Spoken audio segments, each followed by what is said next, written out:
Pneumonia గురించి తెలుసుకుందాం. ఇప్పుడు సాధారణంగా ఈ వింటర్ సీజన్‌లో చాలామంది దగ్గుతో బాధపడుతున్నారండి. ఈ దగ్గుతో బాధపడిన వాళ్ళు చాలా మందికి నిమోనియా వస్తుంది. నిమోనియా అంటే లంగ్స్‌లో ఇన్ఫెక్షన్. ఇన్ఫెక్షన్ అంటే లంగ్స్‌లో మనకి చీము పడడం అండి.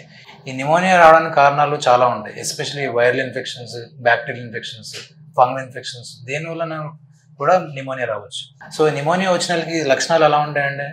అంటే జ్వరం వస్తదండి, ఫీవర్, దగ్గొస్తది, అలసటగా అనిపిస్తది, ఊపిరి తీసుకోవడానికి ఇబ్బందిగా అనిపిస్తది. కొంతమందికి తల తిరగడం, వామిటింగ్స్ అవ్వడం, సివియర్ కేస్‌లో ఆక్సిజన్ లెవెల్స్ పడిపోవడం, అడ్మిట్ అవ్వాల్సి వస్తది. ఈ లక్షణాలు అనేది వాళ్ళ సివియారిటీ బట్టి ఉంటది.